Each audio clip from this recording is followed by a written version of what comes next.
को नमस्कार। फिर से आप सबका स्वागत है ह्यूमन वैल्यूज़ इन मध्यस्थ दर्शन की इस क्लास में। मध्यस्थ दर्शन के अनुसार मानवीय मूल्य हम लोगों ने पिछली कक्षाओं में मध्यस्थ दर्शन की मूल वस्तु क्या है, उसको कैसे समझ सकते हैं, समझने के आधार पर कैसे जी सकते हैं, इस पर चर्चाएं की और कैसे हम भ्रम मुक्ति हो सकते हैं, कैसे रहस्य मुक्त हो सकते हैं, कैसे अस्तित्व में जो भी वास्तविकताएं और जैसी हैं उनको वैसे ही समझ सकते हैं। इस सब पर खूब गहराई से चर्चा की। मैं आशा करता हूं कि आप सबको वो अवश्य ही कुछ ना कुछ समझ में आए होंगे और वो उन सभी बिंदुओं पर आप विचार कर रहे होंगे।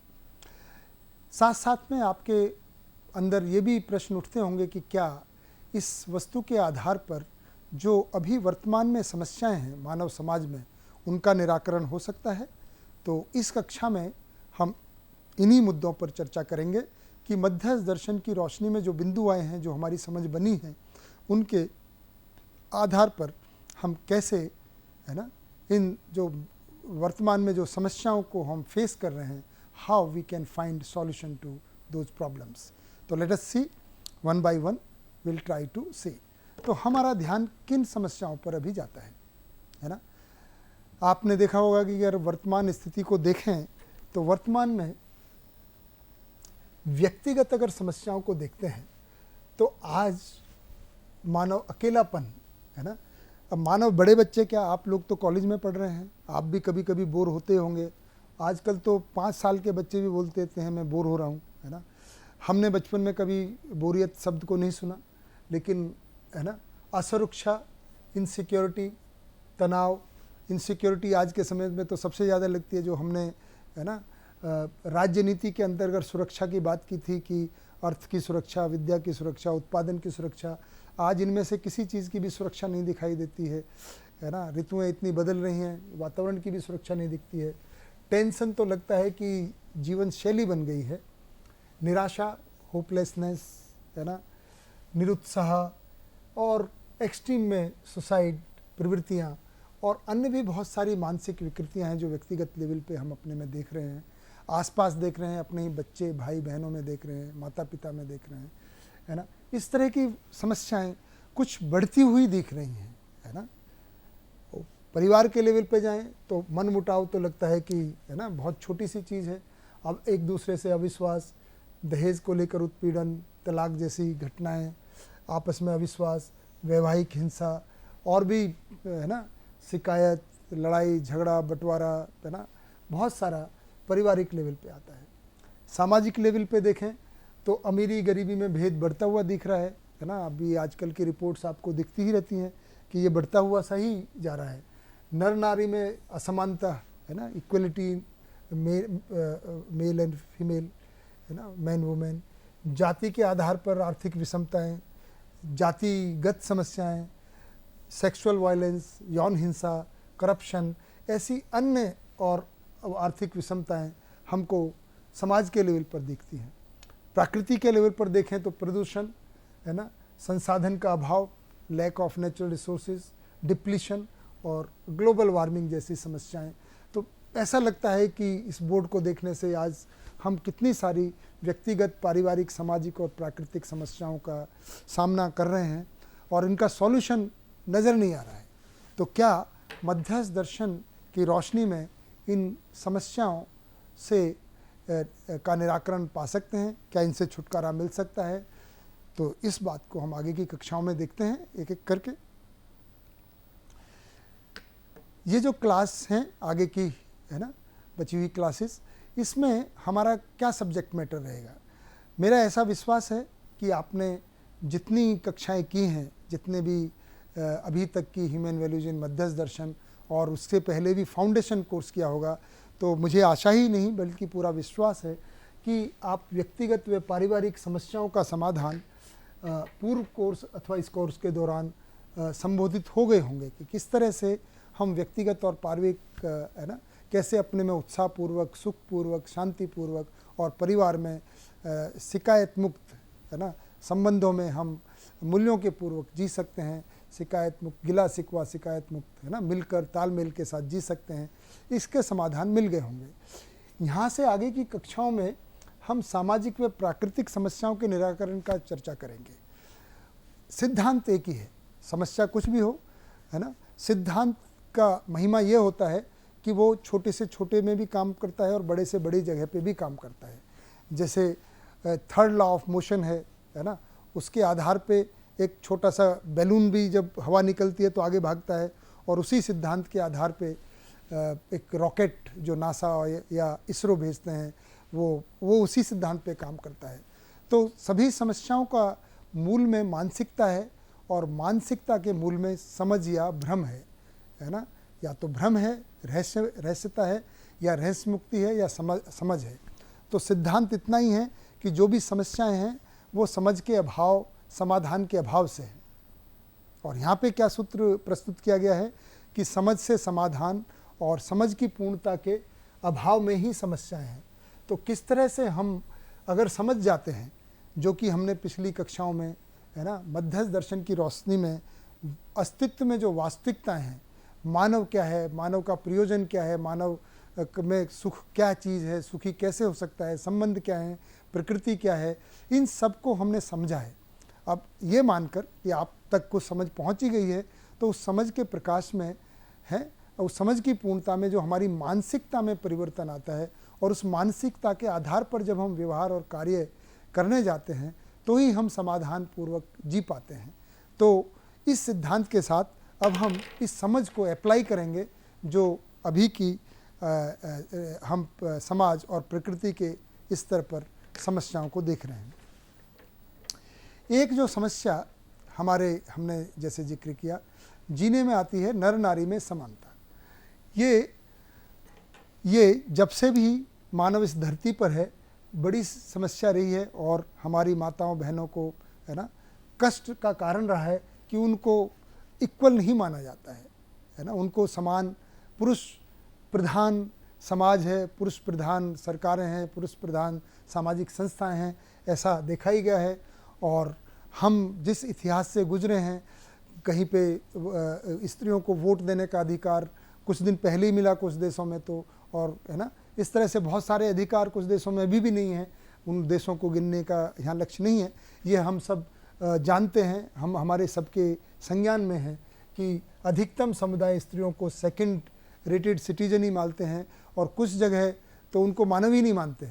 बहुत जगह स्त्रियों को ऐसा ट्रीट किया जाता है जैसे वो पुरुष की संपत्ति हैं, है ना, और उनके साथ कानून भी ऐसे ही लागू होते हैं कि जो संपत्ति पे होते हैं। जैसे आपके प्लॉट पर कानून लागू होता है, ऐसे आपकी स्त्री पर भी होते हैं।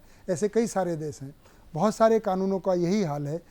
यही उनमें अभाव, और हमारे एक 50% पॉपुलेशन इस तरह से एक बड़े कॉम्प्लेक्स और, है ना, एक छोटी मानसिकता में जीती है।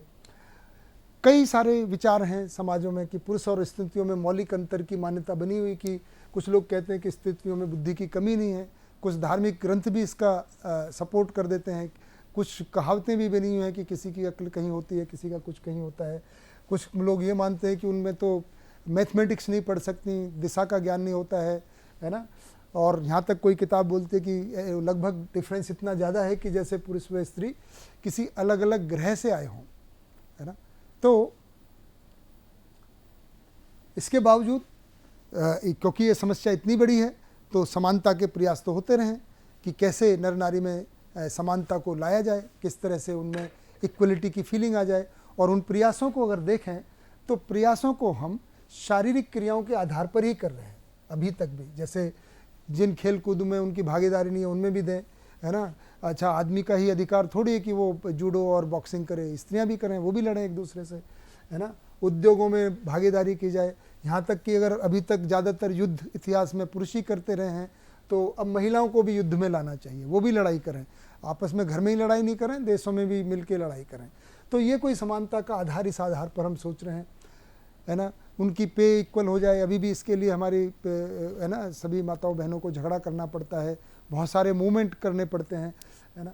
और ऐसा देखा गया है कि वो अपने आप को साबित करने के लिए उनको पुरुष से कई क्षेत्र में अधिक काम करना पड़ता है, उसके बावजूद भी उनको इक्वल पे नहीं मिलती है। और अधिकतम स्थानों में तो ये सब में अगर उनका भागीदारी हो भी जाता है तो अधिकतर जगह उनका शोषण ही होता है, शारीरिक शोषण, मानसिक शोषण बना रहता है, क्योंकि वास्तव में अभी समाज में स्त्रियों को इक्वल ह्यूमन बीइंग के रूप में एक्सेप्ट नहीं किया गया है। उनको कई जगह तो भोग के रूप में ही माना जाता है। ये सब चीज़ें देख ही रहे हैं, ये कोई मैं अलग नई बात आप सबको बता रहा हूँ ऐसा लगता नहीं है।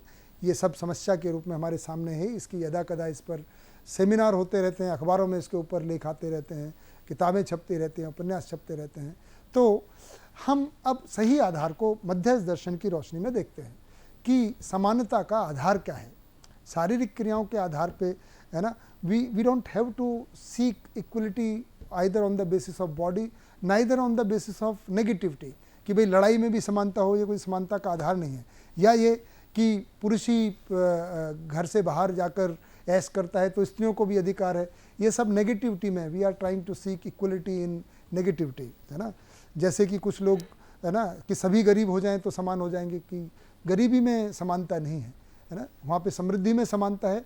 ऐसे ही यहाँ पे भी किस तरह से हम स्त्री पुरुष में समानता के आधार को मध्यस्थ दर्शन की रोशनी में सुनिश्चित करते हैं, इसके आधारों पर एक चर्चा करते हैं। सबसे पहला तो हमने समझा है कि मानव शरीर और जीवन का संयुक्त स्वरूप है। एवरी ह्यूमन बीइंग, चाहे वो स्त्री है चाहे पुरुष है, दोनों ही मानव है, दोनों ही, है ना, जीवन और शरीर के संयुक्त स्वरूप है। ये एक आधार है समानता का, दोनों ही मानव है। और स्त्री व पुरुष शरीर को चलाने वाला जो जीवन है ना, जिसको हम नाम जीवन दे रहे हैं, है ना, उसका स्वरूप एक ही जैसा है, उसका गठन भी एक ही है। ऐसा नहीं है कि अगर पुरुष जीवन है तो उसमें 61 अंश की बजाय 68 अंश हो जाएं या 100 अंश हो जाएं, और स्त्री पुरुष शरीर को चलाने वाले जीवन में, है ना, कुछ 50 ही अंश रह जाएं, या उसमें पुरुष वाले शरीर में जो तृप्ति है वो 5 परिवेशों में हो और इसमें 4 परिवेशों में हो। ऐसा नहीं है, एक जैसा ही जीवन है, एक जैसा ही गठन है। ये एक बिल्कुल समानता का आधार है। दोनों को जीवन स्वरूप में देखने से दोनों का जीवन, यानी कि जिसको हम कह रहे हैं मन, वृत्ति, चित्त, बुद्धि और आत्मा, वो बिल्कुल एक जैसे हैं, दोनों की क्षमता एक जैसी है, और दोनों ही जीवन में साक्षात्कार बोध अनुभव क्रिया के सुनिश्चित होने की समान रूप से संभावना है। ये सबसे बड़ा बात है, क्योंकि मानव सुखी होना चाहता है तो स्त्री भी सुखी होना चाहता है, पुरुष भी सुखी होना चाहता है। तो ऐसा नहीं है कि स्त्रियों को समझने में कोई कमी है। ये मध्यस्थ दर्शन के अनुसार स्त्री और पुरुष में साक्षात्कार बोध अनुभव, यानी समझने की जो पराकाष्ठा है, चरमर्थ कोर्स, द हाइट ऑफ अंडरस्टैंडिंग है, जिसको अनुभव कह रहे हैं, वो दोनों में ही समान रूप से संभव है। तो ऐसा बिल्कुल नहीं है कि स्त्रियां नहीं समझ सकती। मानव में स्त्री व पुरुष होना शरीर का गुण है। केवल क्या फ़र्क है, जो डिफरेंस है वो केवल शरीर की शारीरिक है। पुरुष का शरीर अलग है, भिन्न है, और स्त्री का शरीर अलग है।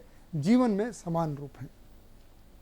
स्त्री व पुरुष दोनों का जीवन लक्ष्य समान है, सुख शांति संतोषानंद। दोनों ही सुख शांति संतोषानंद पूर्वक जीना चाहते हैं, चाहे वो किसी भी भूमिका में हो समाज में, दोनों का लक्ष्य एक जैसा ही है। नर नारी में समानता का आधार देखने के बाद अब केवल भागीदारी की बात होगी, तो होने के रूप में समान है, रहने के रूप में भी देख लेते हैं कि कितनी समानता है और कैसे दोनों ही व्यवस्था में भागीदारी समान रूप से कर सकते हैं। स्त्री पुरुष शरीर में जो भिन्नता है केवल संतान उत्पत्ति के अर्थ में है ना। ये डिजाइन है ताकि मानव परंपरा बनी रहे, मानव संतान उत्पन्न होती रहे। उसके अनुसार दो शरीर भिन्न हैं, पुरुष का शरीर भिन्न है, स्त्री का शरीर भिन्न है। दोनों ही समान रूप से व्यवस्था के सभी आयामों में भागीदारी करने में सक्षम हैं। हमने व्यवस्था के आयामों की बात की, शिक्षा संस्कार, उत्पादन कार्य, न्याय सुरक्षा, विनिमय कोष, स्वास्थ्य संयम। ये ऐसा नहीं है कि इनमें कोई भी कार्य पुरुष प्रधान हो, सभी में। पुरुष में अधिक शारीरिक बल का अखंड समाज में सार्वभौम व्यवस्था में कोई खास प्रयोजन नहीं है। लड़ने में हो सकता है कि वो भी लड़ने में, जब शरीर से ही लड़ना है तो ठीक है, कुछ शायद होता हो, लेकिन अब अखंड समाज सार्वभौम व्यवस्था की बात कर रहे हैं तो वहाँ तो लड़ना गायब ही है। युद्ध खत्म है, युद्ध की कोई भूमिका नहीं है, युद्ध और शोषण की कोई भूमिका नहीं। अखंड समाज सार्वभौम व्यवस्था में सभी समाधान समृद्धि पूर्वक जी सकते हैं, अस्तित्व में सबके सुखपूर्वक, समाधान, समृद्धि पूर्वक जीने की व्यवस्था है ना, वो हो सकती है। तो इस बल का कोई खास प्रयोजन नहीं है, बल्कि इसकी उपयोगिता उत्पादन कार्य में हर्षपूर्वक पूरकता से। अगर थोड़ा बल है तो पुरुष खुशी खुशी उस बल को जहाँ जहाँ ज़्यादा बल की आवश्यकता है, जैसे हल चलाने में हो सकती है, ट्रैक्टर चलाने में हो सकती है, हालांकि स्त्रियाँ चला ही सकती हैं, पर ऐसा कोई कार्य मुझे अभी ध्यान नहीं आ रहा है, पर आपको ध्यान आ जाए जहाँ उत्पादन में कुछ ज़्यादा बल की आवश्यकता पड़े, जहाँ मशीन आवर्तनशील विधि से चलने वाली मशीन नहीं कर पाए और मानव की आवश्यकता है, वहाँ कर सकते हैं। जीने के जो आयाम हैं, कार्य, व्यवहार, विचार और अनुभव, तो यहाँ व्यवस्था के सभी आयामों में भागीदारी कर सकते हैं। और जीने के आयाम अनुभव, अनुभव के आधार पे विचार करना, विचार के आधार पे व्यवहार और व्यवसाय करना, और उसके आधार पे व्यवस्था में भागीदारी करना, ये स्त्री पुरुष दोनों ही समान रूप से कर सकते हैं। ये भी समानता का आधार है। जीवन लक्ष्य की प्राप्ति समझकर, समझ को प्रमाणित कर ही प्राप्त होती है। यानी कि जीवन लक्ष्य की जो प्राप्ति है, सुख, शांति, संतोष, आनंद, पहले हम समझते हैं और समझ को प्रमाणित करते हैं, तथा समझने की व प्रमाणित होने की मौलिक क्षमता दोनों में ही समान है। ऐसा नहीं है कि कोई कम समझेगा और कोई प्रमाणित नहीं कर पाएगा, वो भी बराबर है। और साथ साथ अखंड समाज व सार्वभौम व्यवस्था में दोनों ही समान रूप से भागीदारी करने में सक्षम है। तो मुझे अब ऐसा लगता है इतनी बातों को, इतने पॉइंट्स को देखने से आपको बिल्कुल स्पष्ट रूप से आपके सामने दिख जाना चाहिए, जैसे मुझे दिखता है, कि स्त्री पुरुष बिल्कुल समान हैं। उनमें किसी भी तरह का इन्फीरियरिटी या सुपीरियरिटी मानना, कम या ज़्यादा मानने का कोई भी हमारे पास ना आधार है ना तर्क है, बल्कि दोनों समान हैं और समान रूप से उनके साथ व्यवहार किया जा सकता है और व्यवहार करना है, उसका पूरा आधार हमारे पास है। तो ये बिंदु मुझे लगता है हमेशा हमेशा के लिए समाप्त हो सकता है। हमेशा हमेशा के लिए हम स्त्री पुरुष की समानता को इस धरती पर स्थापित करने की ओर अग्रसर हो सकते हैं। इस समस्या का हम निराकरण कर सकते हैं और इसमें समाधान हमको प्राप्त हो गया है, और इसके आधार पर बस हमको अब व्यवहार और कार्य करना है और प्रमाणित होना है। इसके साथ साथ हम दूसरी समस्या को भी इसी है ना कक्षा में कर लेते हैं कि दूसरी समस्या अमीरी गरीबी में संतुलन का मुद्दा है। ये भी खाई उतनी बड़ी है जब से मानव जाति है, और एक तरह से अभिशाप के रूप में है ये भी, है ना। इसके चलते हुए और बहुत सारी समस्याएं हैं, जो शोषण है, युद्ध है, कई के मूल कारण, है ना। उसके मूल में एक अमीरी गरीबी का खाई भी एक कारण है, जो अनेकों क्रांतियाँ होती रहती हैं, जो अभी भी वैमनस्यता का भाव, अमीरी गरीबी, जिसको अब हम, है ना, क्लास के रूप में पहचानने लगे हैं, है ना, उनमें जो वैर भाव है, ये खाई है। अधिकतम अमीर का गरीबी से संबंध में संकोच होता ही है, चाहे वो विवाह संबंध में हो, चाहे बच्चों का खेलना हो। हालांकि कभी कभी एक अपवाद के रूप में कुछ गरीब बच्चे और अमीर बच्चों में दोस्ती हो जाती है, या फिल्मों में या साहित्य में ये दिखाने का प्रयास करते हैं कि या तो लड़का या लड़की में से कोई अमीर या गरीब है, और एक गरीब और एक अमीर में प्यार हो गया, और फिर उनको जो अपने माँ बाप से और समाज से झेलना पड़ता है, ये हम सब देखते हैं। परंतु, है ना, उसमें वो कोशिश करते हैं, परंतु संकोच ज़्यादातर में है। ज़्यादातर तो अपने क्लास और उसके अनुसार ही संबंधों को, रोटी का और बेटी का, है ना, जो संबंध है वो क्लास के आधार पर ही देखते हैं। अभी तक समानता के बहुत प्रयोग किए गए हैं, है ना। कम्युनिज्म एक प्रयोग हुआ, भूदान प्रयोग हुआ, किस तरह से, है ना, उनको धार्मिक संस्थाओं द्वारा बहुत सारे प्रयोग हैं। अभी तक उनमें आंशिक सफलता मिली है, पूरी तरह से सफलता नहीं हो पाई है, बल्कि विज्ञान और टेक्नोलॉजी के युग में तो ऐसा हो गया है, तो साइंस टेक्नोलॉजी ने, और अभी जो जितनी तरह से हम नॉलेज टेक्नोलॉजी आई है, उससे तो ऐसा हो गया है, जो नॉलेज इकोनॉमी बोलते हैं, कि जिससे और ये अमीरी गरीबी में खाई बढ़ती सी दिख रही है। और इसके बने रहने से प्रबल समस्या है कि और भी, है ना, बनी रहे। हमको बिल्कुल ऐसा लगता है कि मानव जाति से अगर चिरकाल तक आनंद पूर्वक जीना है, सुख शांति संतोष पूर्वक जीना है, तो ये अमीरी गरीबी में संतुलन की आवश्यकता है। और अमीरी किसको कह रहे हैं यहाँ पर अब डिफाइन कर दें। जब हम संतुलन की तरफ बढ़ेंगे, समाधान की तरफ बढ़ेंगे, तो अमीर कह रहे हैं जिनके पास अत्यधिक सुविधाएं हैं, साधन हैं, है ना, वही अमीर हैं। यहाँ पे कई लोग कहते हैं नहीं, दिल का अमीर और ज्ञान से अमीर, उसकी बात नहीं कर रहे हैं। सीधा सीधा जिसके पास सबसे ज़्यादा सुविधाएं हैं वो अमीर है। जिसके पास सुविधाओं का, साधनों का अभाव है, उसको गरीब कह रहे हैं। अपेक्षा तो यही है कि कोई गरीब ना रहे, किंतु भ्रम में जीते हुए अधिकतम मानव का लक्ष्य सुविधा संग्रह ही है और ज़्यादातर समय सुविधा संग्रह के लिए ही नौकरी, व्यापार, संघर्ष और युद्ध है। यह मान्यता में है, हर कोई ज़्यादा से ज़्यादा अमीर बनना चाहता है। ये मानसिकता है, ये मानसिकता के रहते हुए क्योंकि लक्ष्य ये मान लिया है, अब हमको मध्यस्थ दर्शन की रोशनी में इसकी समीक्षा हम कर सकते हैं और एक मूल्यांकन के साथ में हम सॉल्यूशन की तरफ बढ़ सकते हैं। तो देखिए, अमीरी गरीबी में संतुलन में प्रचलित प्रयास क्या क्या किए गए हैं।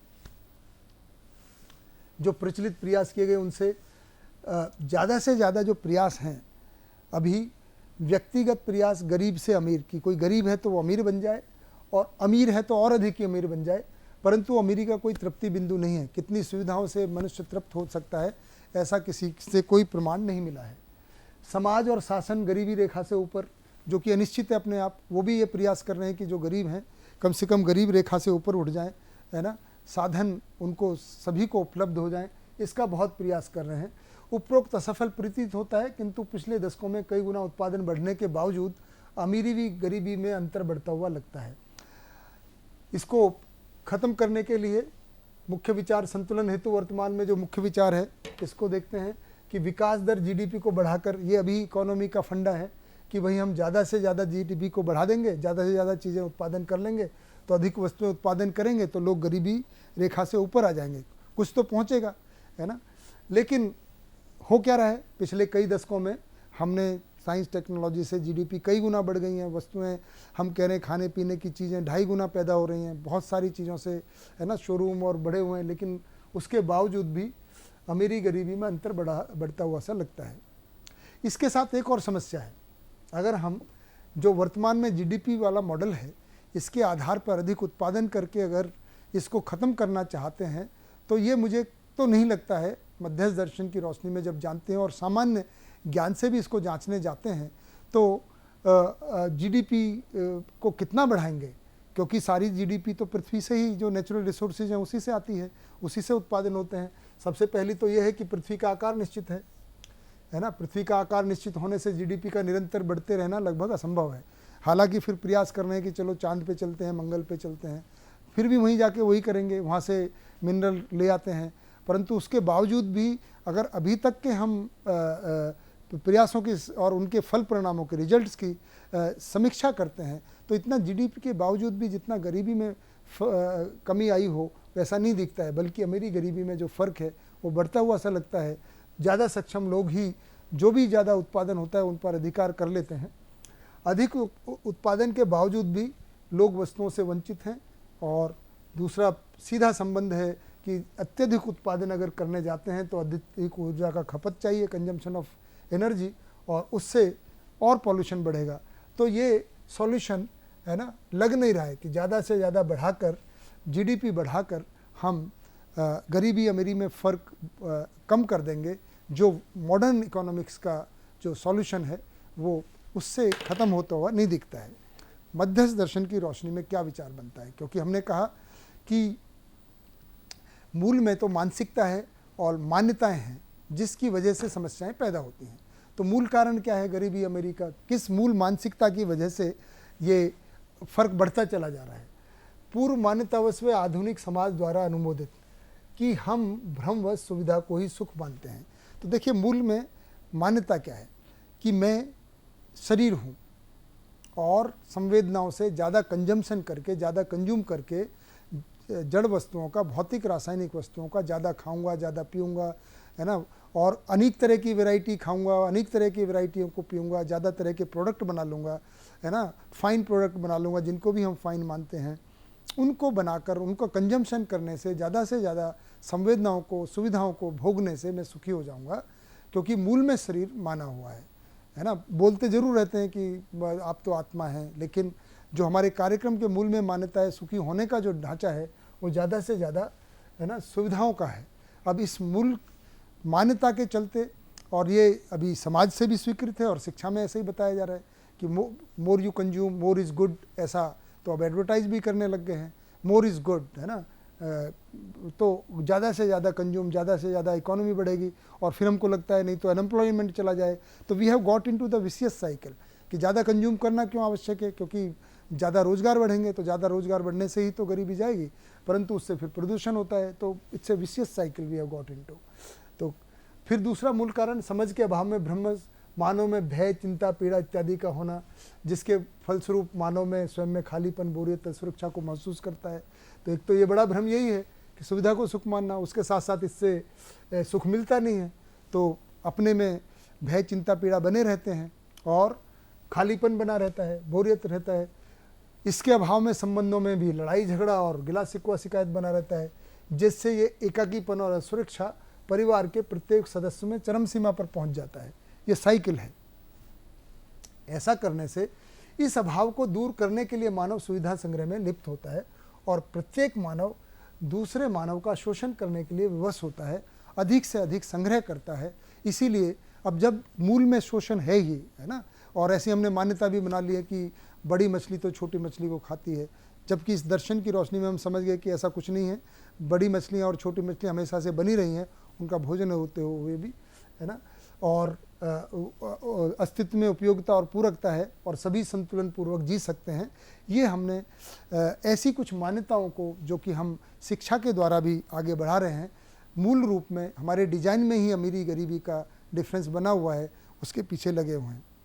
हमको इसके संतुलन में निवारण क्या नज़र आता है? तो हम जब मानव को मूल रूप से पहचानते हैं, क्योंकि मूल में तो सुखी होना है, तो उसके मूल में हम वास्तविकता को पहचानते हैं कि मानव शरीर और जीवन का संयुक्त स्वरूप है। मानव शरीर व जीवन का संयुक्त स्वरूप में हम पहचान करते हैं।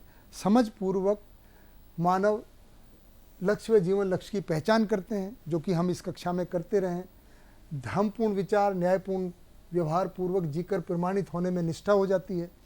अब हम इस लक्ष्य को, जो सुख, शांति, संतोष, आनंद है ना, समाधान, समृद्धि, अभय, सहस्तित्व को हम पहचानते हैं, उसको जीने जाते हैं, तो हमको समझ में आता है कि ऐसे ही हम सुखी हो सकते हैं। तो परिवार में समाधान व समृद्धि पूर्वक जीवन प्रमाणित होने से सुविधा संग्रह के आवेश से मुक्ति होती है। तो अब क्या हो जाता है कि जैसे ही हमको ये समझ में आता है कि मैं तो जीवन हूँ, शरीर को चला रहा हूँ समझने के लिए और समझ को प्रमाणित होने के लिए, और सुविधाओं की आवश्यकता सुख के लिए नहीं है बल्कि शरीर को स्वस्थ बनाए रखने के लिए।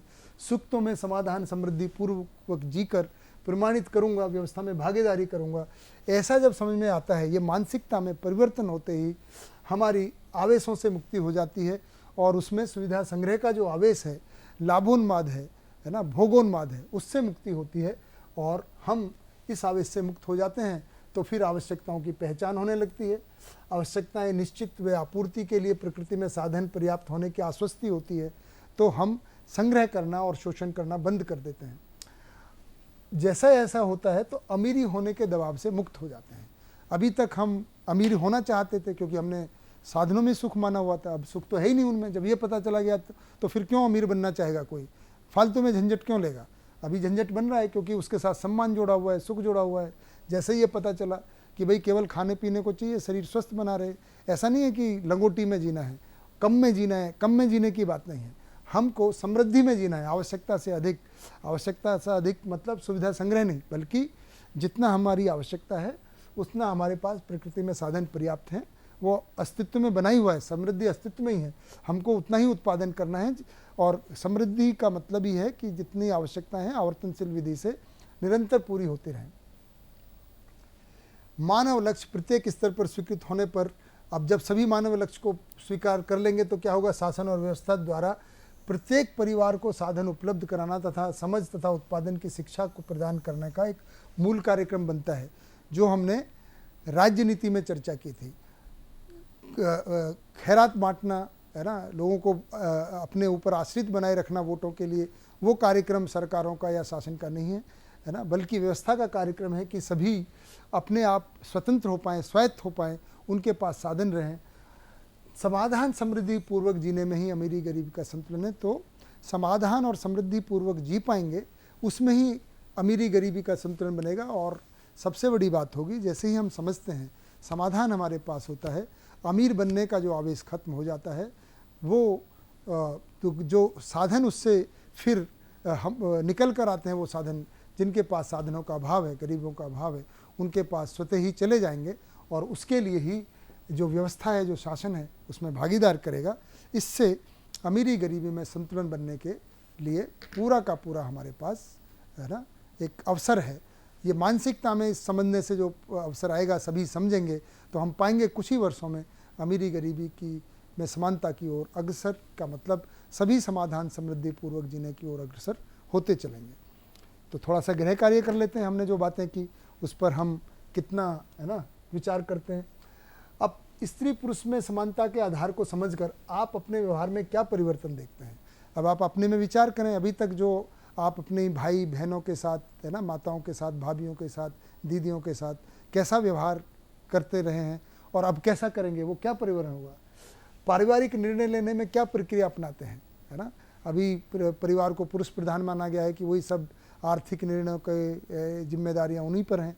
अब आप कैसा देखते हैं और आप अपने परिवार के समृद्धि पूर्वक जीने का क्या कार्यक्रम देख पाते हैं? अब आपका कार्यक्रम अमीर बनने का लगता है या समृद्धि पूर्वक जीने का लगता है? अब आप अपने लक्ष्य को सुविधा संग्रह के रूप में देख पाते हैं या समाधान समृद्धि पूर्वक जीने के अर्थ में देख पाते हैं? इन पर विचार करें, इन पर आप मनन करें, इनको लिख सकते हैं, एक दूसरे के साथ चर्चा भी कर सकते हैं। मुझे लगता है इन समस्याओं को आप देख पाए होंगे। आपका बहुत बहुत धन्यवाद। अगली कक्षा में फिर हम आपसे मिलेंगे। नमस्कार।